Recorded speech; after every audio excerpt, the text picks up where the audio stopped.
Asansol Durgapur development authority শিল্পাঞ্চলের শিল্প ব্যবসা প্রসারে যথাযথ ভূমিকা পালন করবে। ফসবিকির অনুষ্ঠানে এসে এই বক্তব্যই রাখেন এডিডিএ চেয়ারম্যান কবি দত্ত।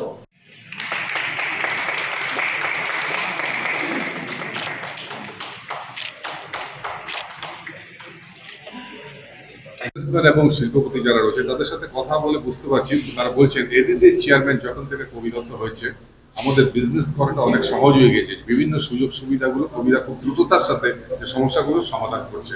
কতটা আগ্রাসী ভূমিকা নিয়েছো তুমি আমাদের এই আসানসোল দুর্গাপুরে নতুন ইন্ডাস্ট্রি হওয়ার ক্ষেত্রে? আমি ঠিক একটা অন্য কথা বলবো। আমি জানি না কে আপনাকে এই কথাগুলো বলেছে, কিন্তু আমি খুব দুঃখের সঙ্গে বলছি, আমি বারবার রিপিটেডলি এন্টারপ্রেনারদেরকে, আমার কলিগ বন্ধু বান্ধবদেরকে ইন ডিফারেন্ট প্ল্যাটফর্ম এবং ইন্ডিভিজুয়ালি পার্সোনালি বলার পরেও তারা আমার কাছে খুব আন্তরিকভাবে খুব কম আসে কোনো প্রবলেম নিয়ে।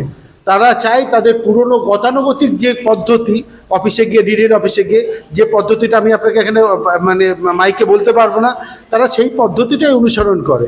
যারা দু চারজন এসেছে আমার কাছে, তাদের জন্য আমি সত্যি কথা, যে কাজটা 2 বছরে অন্যভাবে তারা করতো, আমি হয়তো 2 দিনে করে দিয়েছি এবং সোজাসুজি হয়ে গেছে, যার জন্য কোনো পয়সা খরচ করতে হয়নি।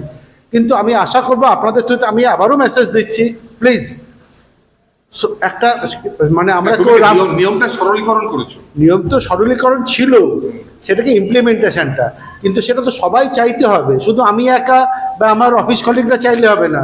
আমার যারা পার্টনার ইন বিজনেস, যারা আমার সোসাইটিতে বিলং করে, যারা এমপ্লয়মেন্ট দেয়, তাদেরকেও তো বুঝতে হবে, তাদের আসতে হবে। সরলীকরণ আছেই, সুযোগটা নিতে হবে।